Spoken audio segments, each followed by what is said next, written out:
Let's start with the talk. We're very glad and happy to have Professor Augusto Paranhos with us today. He's a medical doctor and PhD, and he's professor at the Federal University of Sao Paulo, Brazil. He completed his training in glaucoma at the University of Yale, USA. Professor Paranhos has published more than 100 articles on glaucoma, with focus mainly on sleep disturbances in glaucoma, cerebral injuries in glaucoma, and at present, dysautonomia and vascular alterations in patients with glaucoma. Professor Paranhos is president of the Brazilian Society of Glaucoma and supervisor of the postgraduate program in ophthalmology at the Federal University of Sao Paulo. He is also the past president of the Brazilian Research Association in Vision and Ophthalmology, and the past president of the Pan American Glaucoma Society. We're very happy to have Professor Paranhos with us today to give his insight on macular evaluation in glaucoma. Well, hi everyone. I would like to thank very much for Haag-Streit for inviting me to present this lecture on visual field and macular in glaucoma. And why should study macula? Well, macula contains 30% of the ganglion cells, and it's the main retinal region for daily activity. So most of the quality of life related to the visual field and glaucoma is due to the damage in the macular area or the central visual field. So it's a place that we should be very careful to evaluate. And everybody that wants to understand and evaluate macular visual field have to know structural evaluation in details. So within the macular, let me just do something here. Okay, within the retina, the retinal nerve fiber layer and the plexiform layer, internal and external, are seen as hyperreflexive, so it's white, while the ganglion cell layer and the nuclear layers, internal and external, are hyporeflexive, so they are dark in the OCT. And the people that work with glaucoma, they have to work together with visual field and OCT, so they have to understand that. And let me see here, okay. And to see if a normal visual field is due to glaucoma, the physician should evaluate the macular OCT and see if there are other macular abnormality present. So everybody that works with glaucoma have to know in details the anatomy of the macular area and actually all the retina to see if the damage is related to glaucoma or not, because any other damage would affect in the retinal sensitivity. And you have to know if it's related to glaucoma. And should be able to differentiate all the layers and also have a basic understanding of at least the most prevalent macular disease to have a better idea what's going on. And for glaucoma specialists, the most important layers are the retinal nerve fiber layers, and specifically for the macular area, the ganglion cells layer and the inner plexiform layers.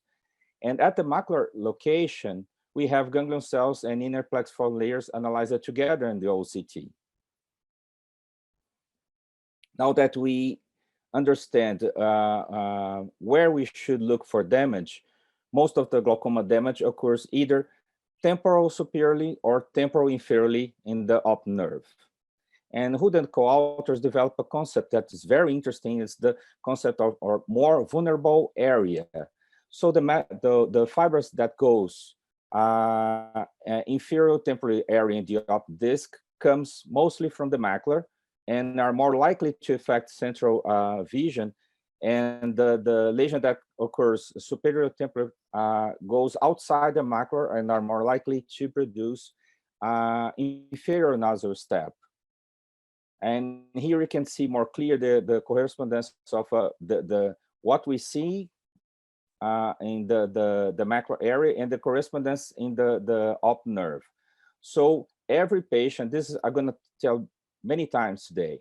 So every patient that has a lesion temporal inferiorly in the optic nerve, you should take very you have to see very carefully at the macular area either structural and functional, so you can evaluate if there's any central damage, glaucoma central damage.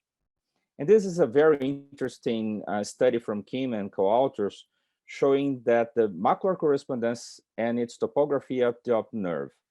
Look for the 7 hours and 11 hours to see the difference. So 11 is superior temporally and 7 is inferior temporally. And 7 hours has much more macular fibers comparing to correspondent areas of 11 hour.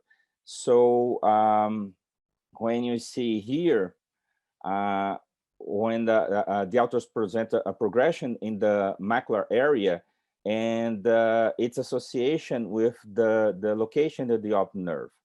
So here you can see a progression in the visual field. You see a progression the red free. You can see a progression in the OCT.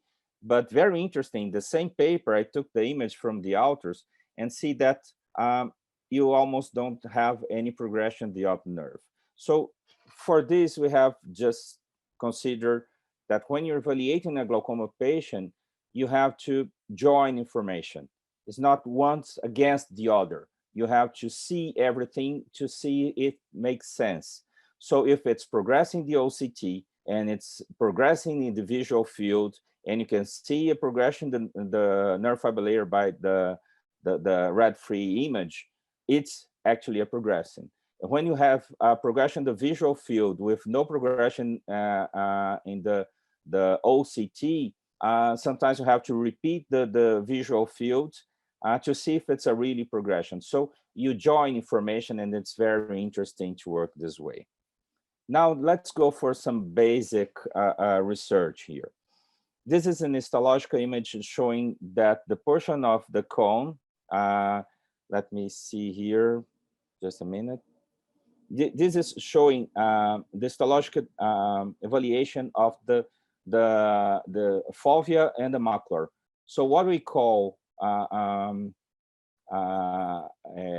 macular area is histologically defined as having 2 or more layers in the ganglion cells.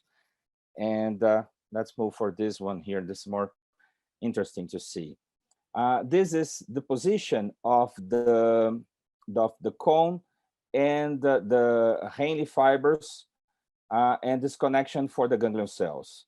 As you can see, there is a distance between the correspondence of the cone and its ganglion cells.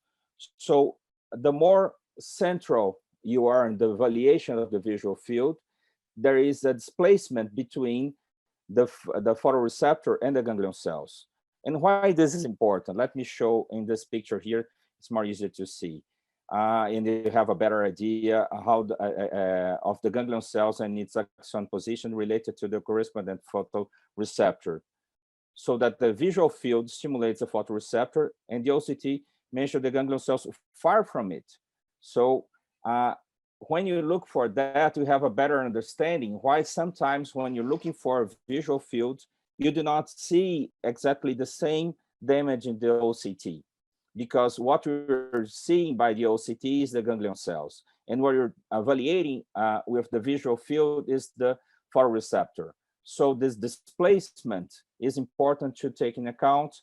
Otherwise, you do not have a good correlation with anatomical and structural evaluation. And the closer you are from the fovea, the biggest the displacement of the ganglion cells are. So far from the fovea, the displacement is not significant. So we have to be careful about this disagreement between function and instruction. And you do have to make a correction when you're in the central visual field, and we're discussing the central visual field today. And this is why the macro is not well represented by 24-2 or 30-2, particularly after the correction of ganglion cells location.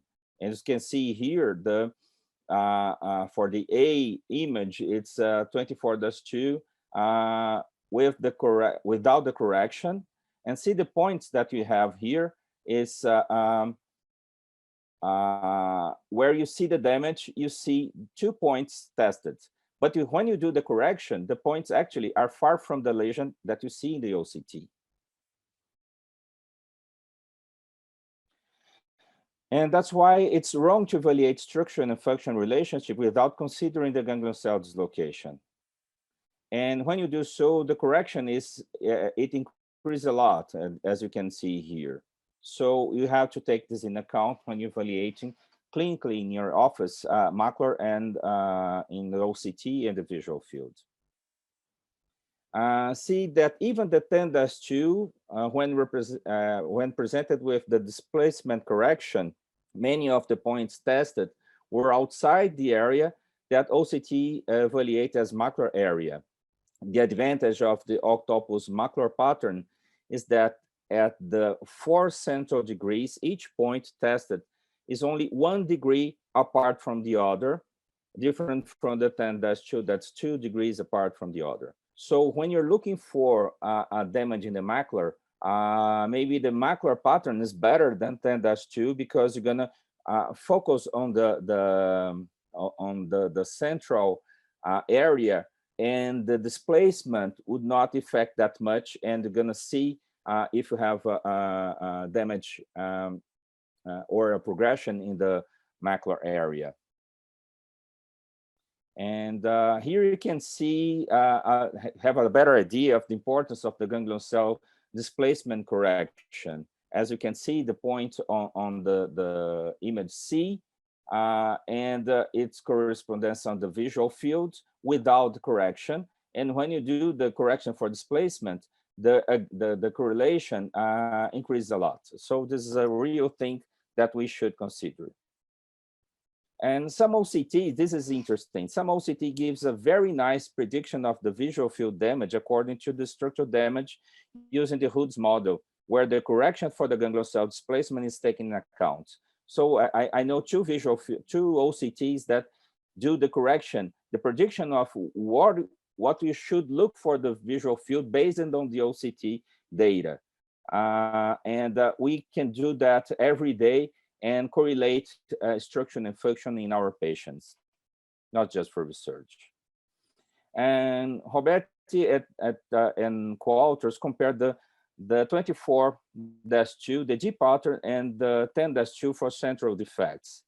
And both 10-2 and octopus G pattern showed a central visual field damage that was not presented in 24-2. Although the agreement was moderate, you have more information when you're looking for more points in the central visual field, and you have this with G pattern for many years. And here we have the comparison of the 3 patterns. The G patterns offers a high density of points in the paracentral area, down to 2.8 degrees spacing, and to facilitate detection of paracentral scotomas, which are more common in glaucoma, yet sometimes missed by other patterns. With 5 points in the foveal areas and a total of 17 test locations at the macula. That's a very good way to evaluate in a screening model a patient for a damage in the macula. Although for the patients that we have information by the OCT that's a damage in the macula, I think the best way to evaluate that is with a 10-2 or with a macular pattern. And Humphrey had added more points to the 24-2. The 24-2C, that is very interesting, although half of this is important, half of the visual field tested location do not coincide with the commonly used macular thickness scan when you take the ganglion cells displacement in consideration. So this is a problem. This is a problem that we have to address every time. What you see in the visual field do not correlate very well from what you see in the OCT, because most of them do not make the correction of displacement, and this should be taken into account. Other very interesting anatomic detail is that what you consider as superior in the macular for visual field could be not exactly superior. The temporal half is not linear for many patients.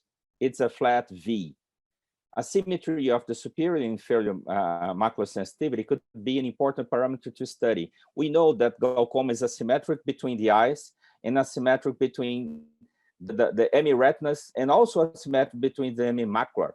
So you have to consider very well what's superiorly and what's inferiorly when you're analyzing a visual field or an OCT. And this flat V for the half sometimes could be a problem. For example, here, the interpretation of the results of 10-2 visual field consider the individual variability of the position of the op disc and temporal half. And when the points, let's see here, the points 1, 2, and 3 in the inferior visual field were superimposed on the composite fundus image. Those 3 points corresponded to superior visual field anatomically to in 45% on point 1, 27% on point 2, and 9% on point 3 for all the subjects. So what you consider inferiorly is actually superiorly in the visual field. So we have to be careful when we analyze this. When you see that half is a V, a flat V, and you analyze an asymmetry between superior and inferiorly. A macro CT for advanced glaucoma. This is an obvious evaluation, and it's an old evaluation, old way that we evaluate glaucoma patients is looking for the macula, because some patients just have the sensitivity in the macula for the end stage of glaucoma. And what we have now is more evidence to evaluate macular on CT for advanced glaucoma. And why it's important to talk about OCT and advanced glaucoma? Because we have to do things together and have to make sense. So if you have advanced glaucoma and stage glaucoma that is progressing in the macular by OCT and is progressing by when you evaluate the function in the macular pattern or the 10-2 pattern, it's actually a real progression. Now we have clear evidence for that. So here you can see the Lavinsky paper showing that there's a progression in the visual field. And when we look for the nerve fiber layer, the progression, you cannot see a progression because of the floor effect. And when we look for the macular area, we can see a progression. So this is important. So what we should be careful in the advanced glaucoma is looking for progression in the OCT, the macular OCT, the ganglion cells layer, and the macular function. The problem is that many of those patients has some problems in the macular, like let's say membrane, epiretinal membrane, or age-related macular degeneration that probably gonna be a big problem to evaluate progression.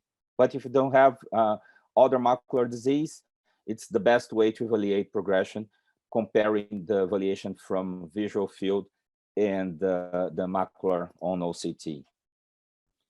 Foveal vascular zone is something that people are studying a lot, and it's very interesting. And some OCTs now gives you information about the irregularity and the area of the foveal vascular zone.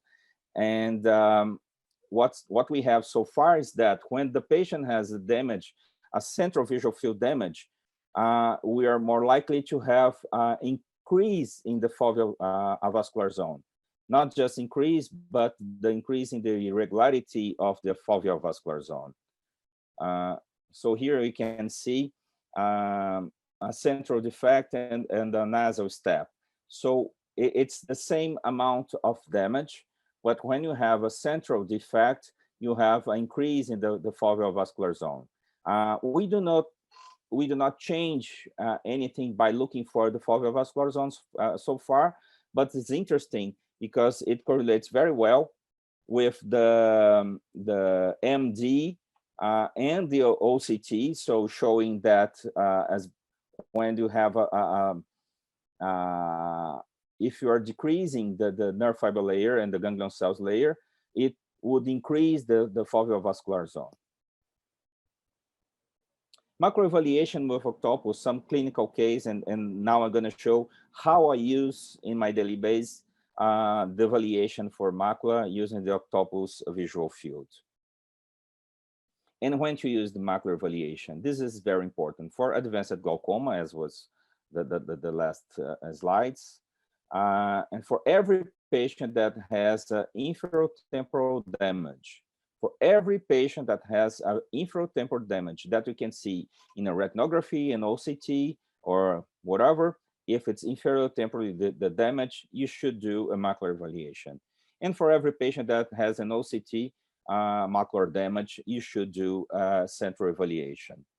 And something very nice to start is the cluster analysis for the two central clusters. As I was telling, the asymmetry between superior and inferior is a characteristic for glaucoma. So whenever you see damage in the superior cluster, or even inferior cluster, is unlikely to have, but you can also have, you should be careful and you should evaluate very well the central visual field. And returning to the concept of more vulnerable area, see that we have a patient with a lower temporal lesion, lower temporal lesion, the OCT, and the G pattern shows few abnormal points in the central region. With the OCT data, it's mandatory to do the 10-2, and it was performed and shows several points, abnormal points on the 10-2. There's a study from Gustavo Moraes and co-authors showing that 20% of the patients that did not progress in 24-2 progress with the 10-2. And this is more important when the lesion that we're seeing is temporal inferiorly, and so the progression is more likely to occur. In a similar example where the OCT injury occur both superiorly and temporally, the 24-2, it's practically normal, but see what's happening with the 10-2. So you're gonna miss information if we analyze a patient just with 24-2, or even the G pattern, but mainly with the 24-2. When you know that there might be abnormality in the macular area, you should evaluate the macular area with the 10-2 or the macular pattern. Let's show a case of progression. This is a patient, we can see the op nerve, the damage is inferior temporally in the op nerve. So again, we have to be careful when evaluate the macular function. And here we see the G pattern. It's a very interesting. There was a progression in the 10-2 that we cannot find the G pattern fields.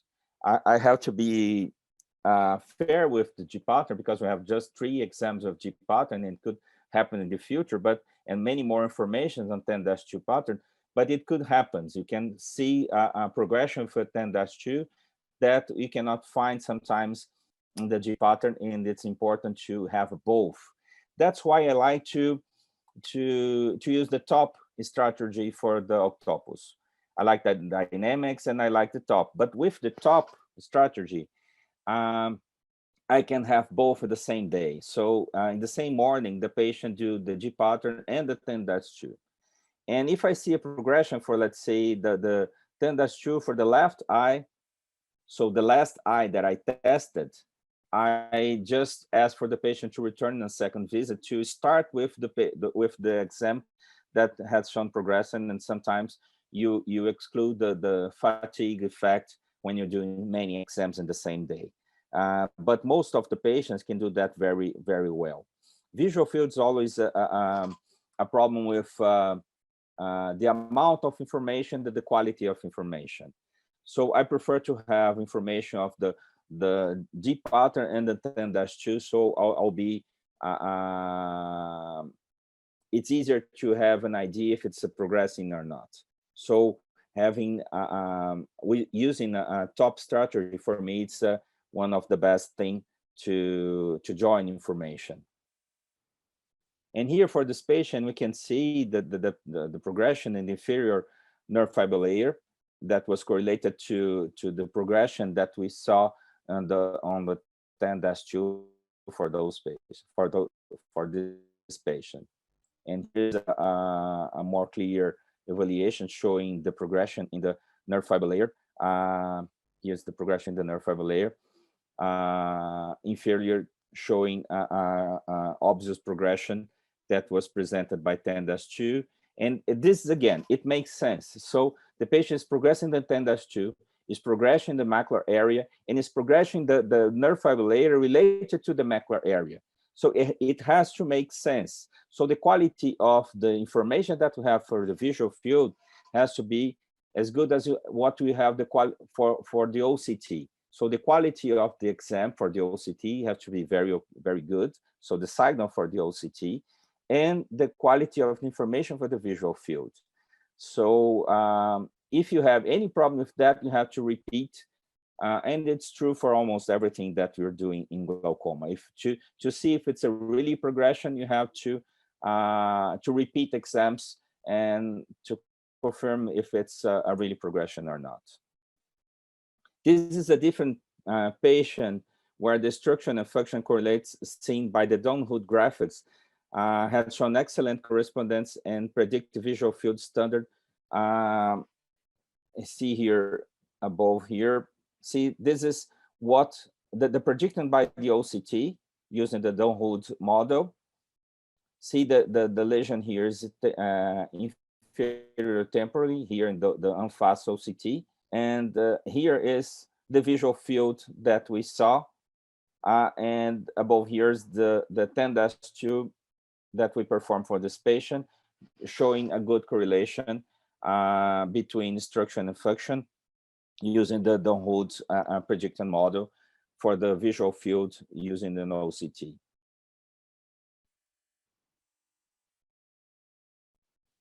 And now, this is very interesting. Op nerve projection analysis. This comes from the cluster analysis, but it's in a very easy way to understand. And for this patient, it's very clear. It's important whenever Octopus showing a structural and functional analysis, you should be careful, because it looks like what you should look on the OCT or the optic nerve. So this is superior and this is inferiorly. And this for this patient here, you can see the damage is very important in the superior area or the OCT. And see here the optic nerve project analysis showing a correspondence very important damage in this area and a small damage in inferior temporal area that correlates very well from what we see in the visual field.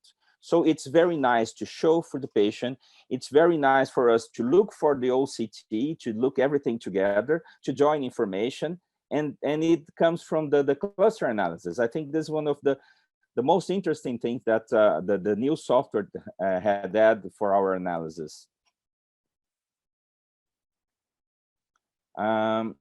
This is a patient that progressed with the OCT, but did not progress so far with the 10-2. This is important. We see damage in 10-2. A progression was higher in the upper part of the macular area. So probably that's why the 10-2 was not able to get the information about progression. It will have to follow this patient, but sometimes if you have no progression in the 10-2, it doesn't mean that there's no progression happening. So we should follow this patient and maybe change a little bit the analysis for a macular pattern. The problem is that you're going to start for a new pattern and you're going to miss the trend analysis. So we need more information for that. And sometimes what we see now as a progression in the visual and the OCT is going to happen in the future, in the close future with the 10-2. So you should be careful. Sometimes there is a correlation that it takes some time to happen, and it's important to evaluate. But for this patient, I think it's very interesting that maybe is because most of the macular damage is superior in the macular area. Let's see some cases for advanced glaucoma. Unfortunately, I have many cases for advanced glaucoma, like this one here, where you can follow this patient with 24-2 or G pattern. That's not enough to evaluate if it's progressing or not. And we could add information 10-2 showing there's no progression so far. And we are more, how do I say, sure to say, well, everything is controlled. This pressure, the target pressure is okay for you. The OCT is not progressing, and the visual field is not progressing. This is a very important difference between Humphrey visual field and octopus visual field. You don't have a trend analysis for a Humphrey visual field. Only if you have the furrow, just for, and it's very expensive. It's not for all machines. And for all octopus machines, you can have a trend analysis for all the patterns that they have. So, and it's not just MD trend analysis as the Humphrey furrow has. It's a trend analysis for everything. So it's clear for us that we can evaluate progression because with 10-2 without trend analysis, just an overview. And it's very hard to see that because of the fluctuation, that's normal fluctuation that you can see in those patients in advanced glaucoma, long-term fluctuation. It's hard to say that something is actually happening or it's just a fluctuation. So with the trend analysis that we have for advanced glaucoma, it's very interesting. And I use this a lot because I have a lot of advanced glaucoma. Another patient after surgery, this is a 10-2. This is a patient, only eye, with a good central visual acuity, but with a really, really bad visual field. But although it's really bad, it's not progressing. So I'm happy with this patient because after the surgery, everything was okay. Another patient with advanced glaucoma, well controlled, and evaluated with the 10-2 trend analysis. Now let's talk about something very interesting that the new software just added, and why our patient takes so long to complain. And because we have two eyes. And there are some papers showing the importance of the summation of the visual field to have a better idea of what's happening with the patient. So for example, for this patient here, look for the case C, the very asymmetric glaucoma. As you can see, because of the left eye it's almost normal, the summation of the visual field, the binocular visual field, it's almost normal. And that's why the patient takes so long to comply, because when they have both eyes open, they're not missing the visual field defect. They're missing the visual field defect.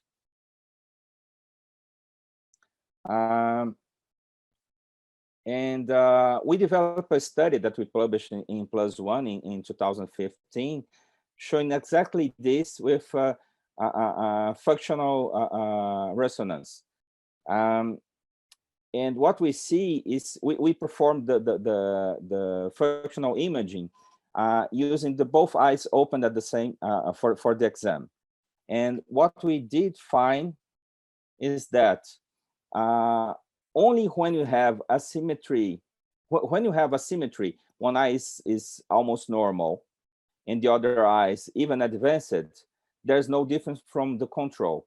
We only see difference in the both side on the functional imaging when both eyes are advanced. So otherwise, the brain does not realize that there's a damage in the visual field.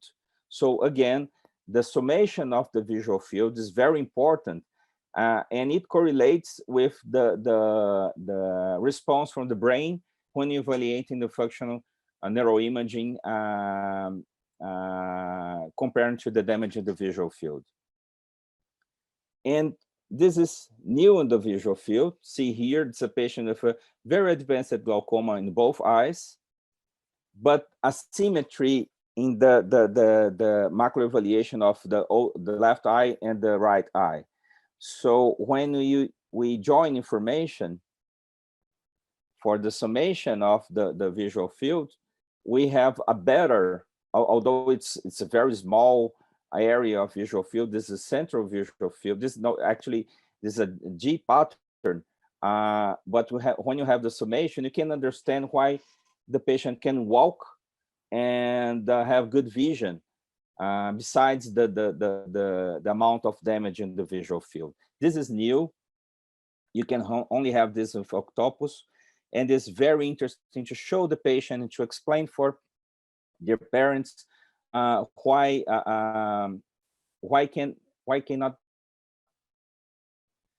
the perception of the damage is not so big for them. A case of macular damage progression that we can see here, very clear that it's a hemorrhage here in the top disc, and the macular area is progressing. The damage in the macular area is progressing. And when we look for the visual field, both the G pattern and also the 10-2 is progressing. And a very interesting feature of the new software is the macular map. Macular map is another map for structural analysis that again shows what is superiorly in the retina, not in the visual field, and shows the asymmetry between the inferior and superior macular evaluation. And it's very interesting to show this. See, this is the left eye, showing again the progression. It's nice to show together with the cluster analysis, together with the OCT and the up nerve projection analysis, showing that everything makes sense. So there's this asymmetry, adds a new information and a new way to show the damage in the functional damage to correlate from what we see in the OCT. And here a good correlation between instruction and function. But not only for inferior macular damage. This is interesting. This patient has most of the damage is superior in the macular area. And when we look for the OCT, what we expect by the OCT is and that's what actually the G pattern represents, a nasal step, inferior nasal step, with none of the points showing abnormality in the macular area. But for this patient, a macular pattern evaluation that correlates very well with the damage in the OCT. So that's why every time that even if you have a superior damage in the macula, you should, and even if you have no points on the G pattern, the central evaluation pattern showing a defect, you have to perform a central visual field analysis with either 10-2 or the macular pattern to evaluate if there's a damage or not. And the damage is very clear here when you do the macular pattern. Inferior macular damage and the new macular map. This already, I was explaining that. It's very interesting. Here you have the up nerve projection analysis, and you can see a damage that's clear, asymmetric, is more inferiorly in the macular compared to the superior area, although you still have abnormalities in the superior area. This is a lucky patient because most of the damage occurs in the central visual field. So it's dangerous for him. And when you see this is very nice. This is very nice to show for the patient to understand what's happening and see that there's a very well correlation between function during by the G pattern OCT, G pattern visual field, and the ganglion cell analysis by the OCT. The asymmetry is obvious, and this is important even to show that when you do structural functional analysis in the octopus, what we see in superiorly is superiorly in the macula. It's not the way we see the visual field. And here you can see very clear the symmetry between superior and inferior. This is a patient that performed both 10-2 and macular pattern just to show the difference. See how many points we have for the 4 degrees in the macular pattern comparing with the 10-2. So it adds a lot of information for the foveal area, because we were analyzing one degree apart from the other, each stimulus, and we see the macular pattern of the 10-2. Both are very nice to evaluate the macular function, but for the central visual field, actually, for the foveal evaluation that was related to the performance and quality of life, sometimes the macular pattern is more accurate to evaluate those functions compared with the 10-2. Here we can see a patient with very advanced glaucoma inferior and superiorly. And when you do G pattern, we can see that. And when you do the projection analysis, it correlates very well from what we are seeing on the OCT. And this is the 10-2 for this patient, showing a very good correlation from what we see in the OCT and what we expect to see on the visual field. Look for the OCT and the Hood's projection from what we should see in the visual field. Comparing this with the 10-2 that we performed, it's almost the same. So it's very nice, and it's very important not to miss the function evaluation whenever you see a damage in the OCT. You have to work together. And this just to showing a fast OCT and the nice correlation between the instruction and the op nerve projection analysis from the octopus. Again, it's the case showing a very interesting correlation that we can see the damage in the macula and the damage in the visual field. This is interesting also. This is a red disease in a tilted disc. Tilted disc is always a problem for glaucoma because many of those are glaucoma suspects. They are myopic patients, and it's hard to define what's damage and what's just anatomic variation of the fundus image. So, for example, this is a patient with 18 millimeters of mercury, and the pachymetry is high. So, and the op nerve looks normal but tilted.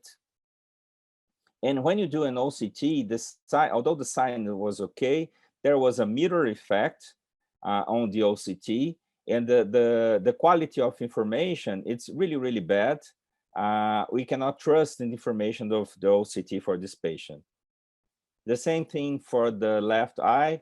And whenever you see a damage that looks like a ring on the macular, you should be careful, because there are some reports showing that this could be just an artifact. And when you look for the nerve fiber layer thickness map, it looks normal. So we have to be careful, because this red is not actually damage, is just red disease. But when you look for the visual field, there's an abnormality on the visual field. And it's already reported, well reported, that for some tilted disc, you can see visual field defect that is not related to glaucoma. So we have a abnormal OCT, you have abnormal visual field, and this is a normal patient. So you should be careful. And something that would help you a lot is looking for the progress on the visual field, and look also for the progress in the OCT, mainly for the ganglion cells layer. For this patient, there was no progression in the ganglion cells layer. So you're more comfortable to say that's just anatomic variation, and that leads to both the visual field abnormality and the OCT abnormalities, and it's not glaucoma. And for this patient, we also do pattern and electroretinography showing that there was no abnormality whatsoever. So we're more comfortable just to follow this patient. It should always be a glaucoma suspect, but it seems that's not the case. And other macular abnormalities, this is the last case that shows something very interesting. This is a patient with stroke, and what we see is a quadrantopsy. And looking for the OCT, you can see abnormality in the macular area that correlates very well with the structure, with the function analysis of the macular. I performed a macular pattern, and that respect the horizontal division of the visual field, which cleared because of the stroke.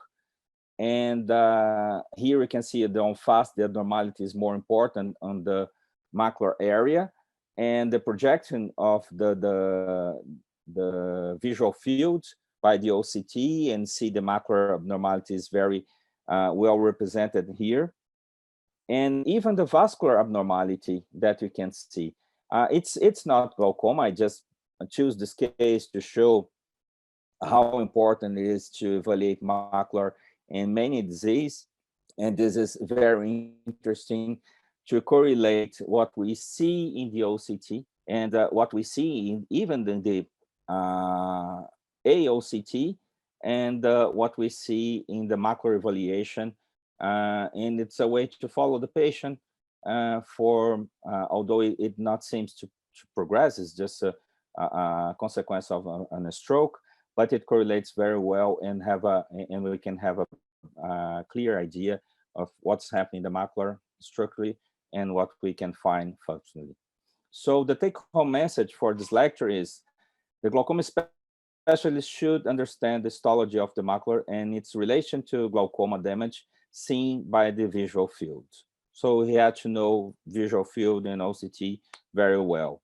And macular visual field should be considered when the patient has advanced glaucoma, the damage is mainly inferior temporally at the op nerve, and for all patients with abnormal macular OCT, it doesn't matter if it's superior or inferior in the OCT.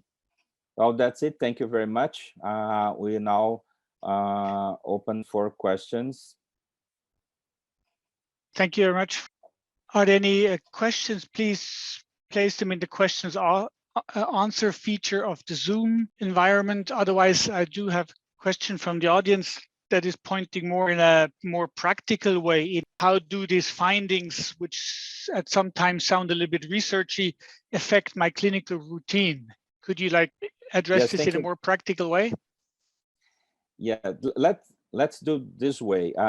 Whenever you say ganglion cell displacement, when you see correction for that, it seems that's just work for the papers and not for the clinical practice. And it's actually not the case. Whenever you see, you have to work together with OCT and visual field. You have to understand that sometimes what you see as a damage in the OCT, you cannot find in the visual field. It's not that the visual field is missing the damage. It's just that what we see topographically in the OCT is not actually what we see in the visual field. You don't have this correction, automatically correction, but you should do. You should consider this for evaluation. So when you say it has to make sense, even this has to make sense. The topographic in the OCT and what we see in the visual field. And you should remember that when you're looking for the visual field, most of the points are 6 degrees apart. And you can have abnormality in the OCT that goes between those stimulus. So you have to be careful when you're doing the analysis to see, well, the visual field is missing information. No, you should do a better evaluation of the visual field to be to have a better understanding of what's happening. And sometimes you have to change from 10-2 to the macular pattern to find abnormalities that you're not finding in 10-2. So this is clinical practice. It's not research. It's what you should do to evaluate progression. Why you should do that? Because most of the damage in for glaucoma occurs where there's actually a damage that you already find it. So it increases in size and goes deeper in the function and the structure. So you have, if you find, for example, a damage in the macular area, you should explore more this damage to be sure that what we call glaucoma control is actually a glaucoma control. So that's how I do. It's what we call region of interest analysis. So I see where the damage is, so I'll take a carefully look of this damage to be sure that it's controlled or not. Okay, thank you very much for this explanation. I think we're at the end of our time. Thank you very much, everybody, for attending this webinar. We hope it was helpful. Thank you very much.